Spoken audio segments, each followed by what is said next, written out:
Shalom, damai di hati Bapak Ibu Saudara dimanapun berada, senang sekali di kesempatan kali ini kita semua boleh baku dapat ulang, orang dalam keadaan yang sehat, diberkati semua karena kasih dan kebaikan Tuhan.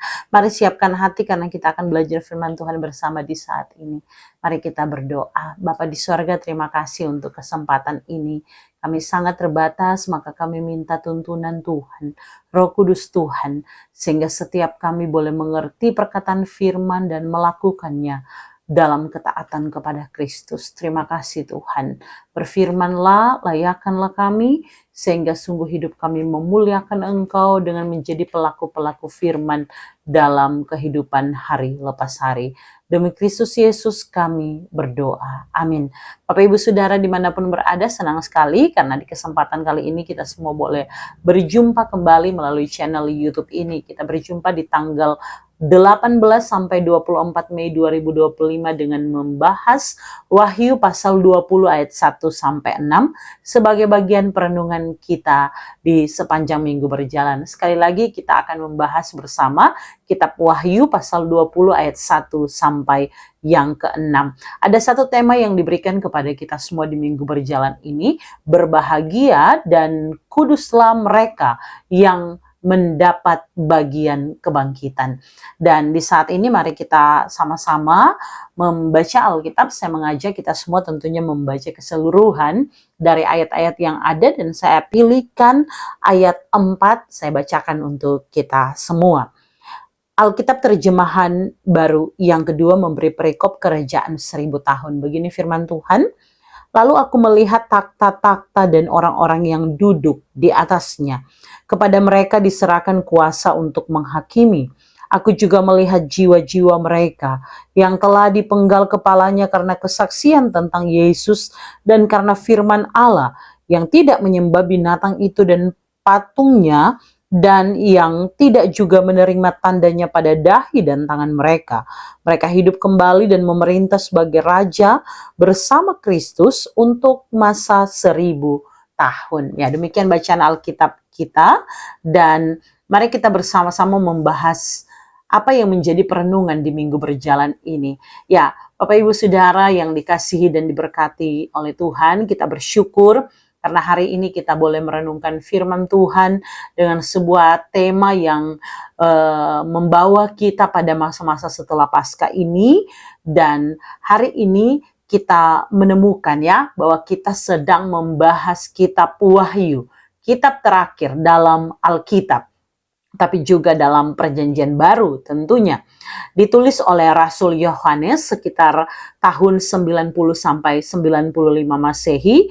Dalam konteks waktu itu jemaat menghadapi penganiayaan yang berat di bawah kekuasaan kaisar yang berkuasa di waktu itu. Ada Domitianus kalau kita lihat dalam renungan MTPJ.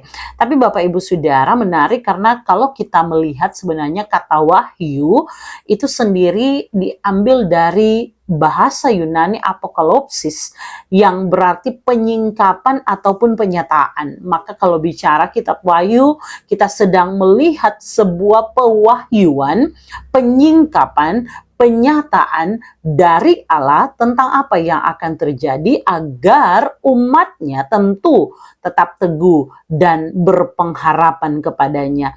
Nah, catatan yang tidak kalah penting kalau kita bahas kitab Wahyu, ada dua latar belakang yang sangat penting untuk diingat.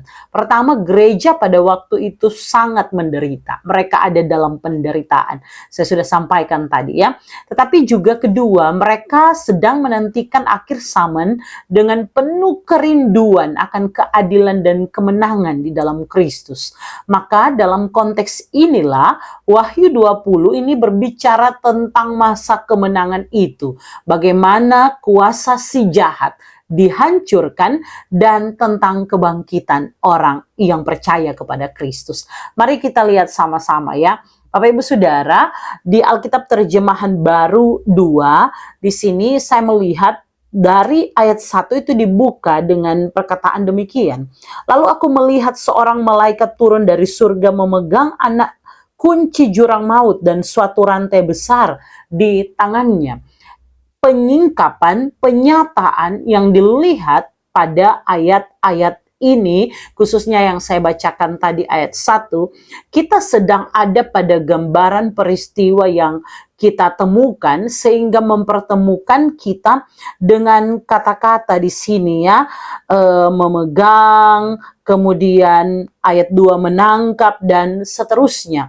Bapak Ibu Saudara, kalau kita lihat khusus ya, kata menangkap itu dari kata ekratesen, dan mengikat itu dari kata edesen, yang dalam bahasa Yunani menunjukkan sebuah tindakan yang pasti terjadi, bukan kemungkinan. Ini garis bawahi, pasti terjadi, bukan kemungkinan. Ini berarti bahwa kuasa jahat benar-benar akan dikalahkan. Ini bukan sesuatu yang masih mungkin, tetapi ini sesuatu yang pasti. Kuasa jahat akan dikalahkan.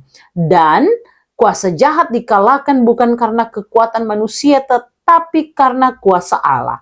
Kemudian 1000 tahun di sini, selain menunjuk pada periode waktu tertentu, juga melambangkan kemenangan yang sempurna, kemenangan yang total, yang tuntas atas kejahatan yang terjadi. Nah, kemudian perhatikan di ayat 4 saya sudah bacakan tadi ya Bapak Ibu Saudara. Kalau kita lihat kata mereka hidup kembali, ini dari bahasa Yunaninya berarti bukan hanya kehidupan secara fisik, tapi juga kehidupan rohani yang kekal di dalam Kristus.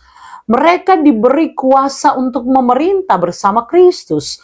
Dan tentu dalam pemerintahan ini bukan dalam kesombongan, tetapi dalam kesatuan hati di dalam kehendak dari Allah itu sendiri. Selanjutnya ayat 5-6, ini puncaknya Bapak Ibu Saudara ya. Kalau kita lihat dalam tema minggu ini ya, ada kata berbahagialah dan kuduslah mereka yang mendapat bagian dalam kebangkitan yang pertama. Perhatikan kata berbahagia, makarios itu artinya diberkati, blessed.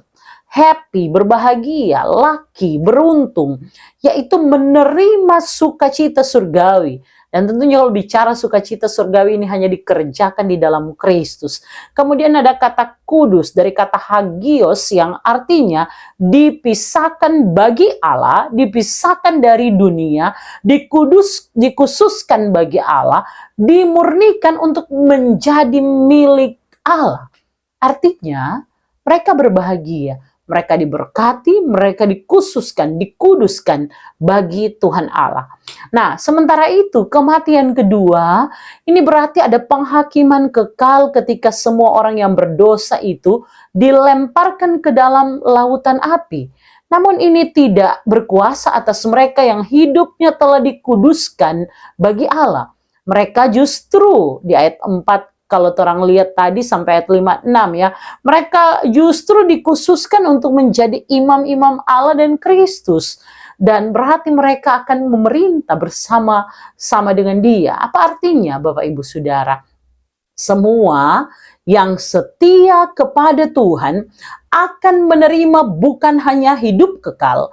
Mereka tidak akan binasa, melainkan mendapatkan kehidupan kekal bersama dengan Tuhan Allah di dalam Yesus Kristus.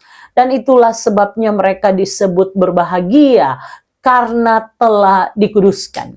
Saudara, perhatikan ya, di sini kalau kita lihat sama-sama. Pertama, iblis sudah dikalahkan. Ini sebuah berita yang mau disampaikan kepada kita melalui teks di sepanjang minggu berjalan ini. Wahyu 20 ayat 1-6 yang telah kita baca. Jangan takut untuk menghadapi kuasa kegelapan. Ini sebuah pesan yang mau disampaikan kepada kita semua. Setiap bentuk kejahatan pada akhirnya akan dikalahkan oleh kuasa Allah. Hari ini mungkin kita, saya, Bapak Ibu Saudara, kita sedang menghadapi banyak tekanan, pencobaan, ketidakadilan, penderitaan, segala sesuatu yang dipakai oleh si jahat untuk membuat kita goyah. Tetapi sekali lagi yang harus kita ingat bahwa dia tidak berkuasa lagi. Iblis sudah dikalahkan. Kemenangan itu adalah sebuah janji yang bukan mungkin, tapi pasti kita terima ketika kita percaya hidup di dalam kehendaknya. Bapak Ibu Saudara, Selanjutnya kita melihat juga ya, kalau kita baca di pengantar dalam buku renungan MTPJ, kita akan menemukan Bapak Ibu Saudara bahwa kita hidup di dunia ini di mana orang tuh seakan-akan berlomba untuk bahagia dalam hidup, dan ini tidak salah. Siapa tentu yang tidak suka ingin berbahagia. Tapi kalau dari penggalan lagu Ku Berbahagia Yakin Teguh, kalau kita lihat ya lirik demi lirik yang ada, Yesus abadi kepunyaanku ya. Ku berbahagia yakin teguh. Dia pengampun dosa. Jadi kebahagiaan sesungguhnya kita adalah saat kita tahu kita yang berdosa ini tapi kita diselamatkan, dan bukankah kita tahu itu terjadi melalui kematian Kristus di kayu salib. Dia yang mati, tapi dia yang sudah bangkit mengalahkan setiap dosa, maut itu sendiri. Sehingga kalau bicara kebahagiaan sejati, maka jangan sampai justru kita melekat pada harta, jabatan, popularitas, kedudukan kita, karena segala sesuatu itu sesaat adanya. Kebahagiaan sejati adalah diampuni dosa-dosa kita, dikhususkan, dikuduskan di dalam Kristus.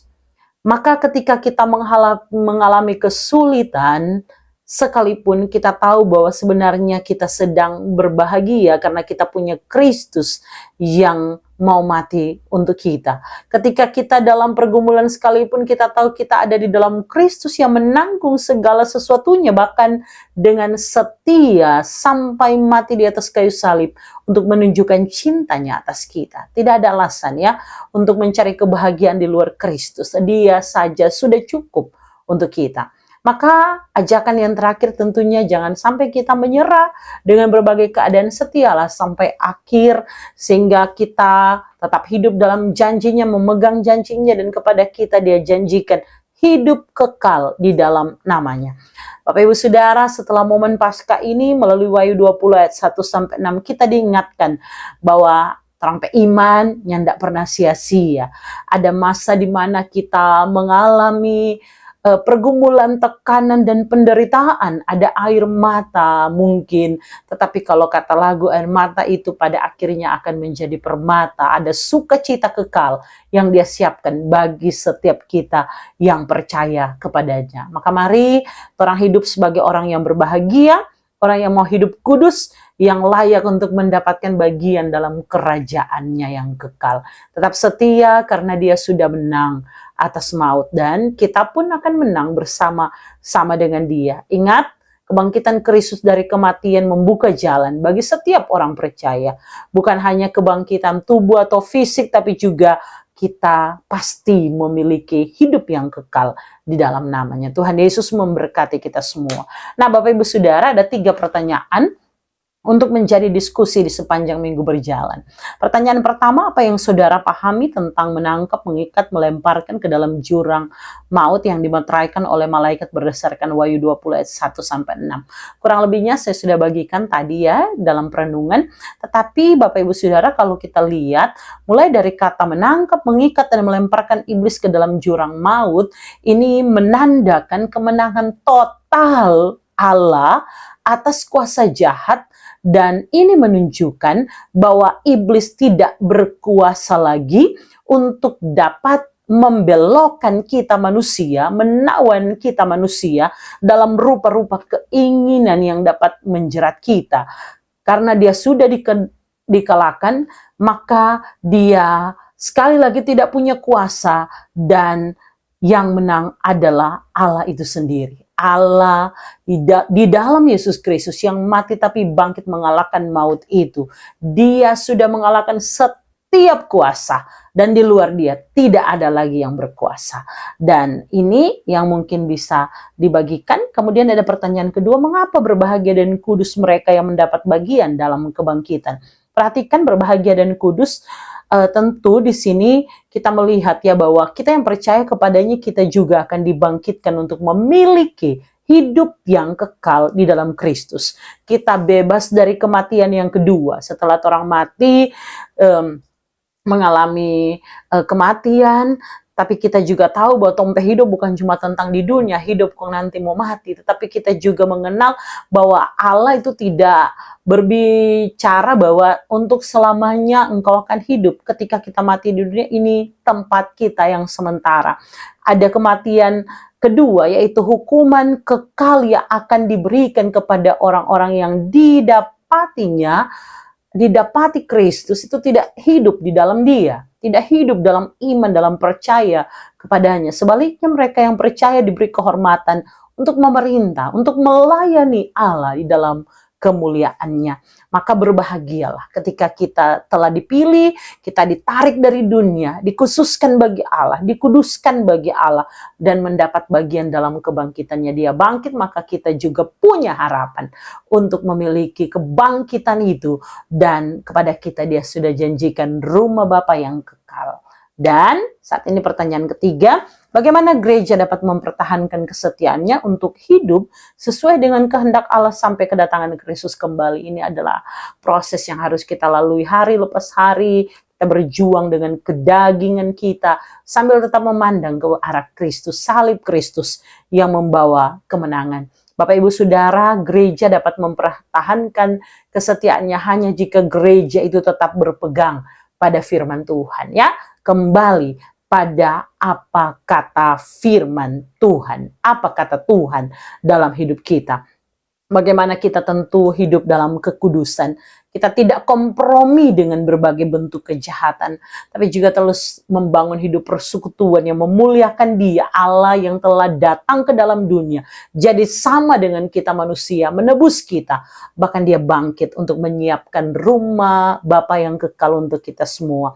Maka kita akan tetap setia sebagai gerejanya untuk melakukan tugas panggilan gereja. Kita akan melayani, bersekutu, bersaksi, kita akan terus mengajar, kita akan terus melakukannya dalam ketaatan kepada Kristus sampai Dia datang kembali mendapati kita tetap setia. Biarlah perenungan di hari ini akan terus memberkati kita semua, dan kalau Bapak Ibu Saudara merasa diberkati dengan renungan kami, mohon bantuannya untuk dapat membagikannya kepada mereka yang lain agar semakin banyak orang yang juga mendengarkan video ini. Tuhan memberkati kita semua, mari berdoa.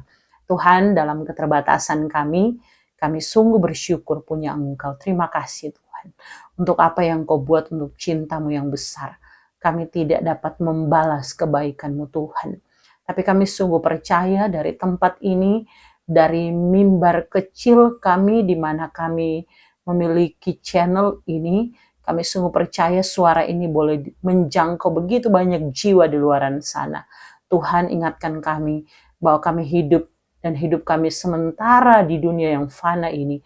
Tetapi kami sungguh mau mengerjakan apa yang menjadi bagian kami dalam tugas bersekutu, bersaksi, melayani, mengajar di tengah dunia yang Engkau izinkan kami ada. Tuhan, tolong kami jadi berkat. Diberkati setiap hamba-hamba-Mu Tuhan, para misionaris, sehingga ketika mereka beritakan firman, banyak jiwa yang dituai untuk kemuliaan nama Tuhan. Diberkati setiap pendengar dimanapun berada, supaya kami boleh jadi berkat sebagaimana firman-Mu memberkati kami. Terpuji nama-Mu Tuhan, demi Kristus Yesus Tuhan kami berdoa.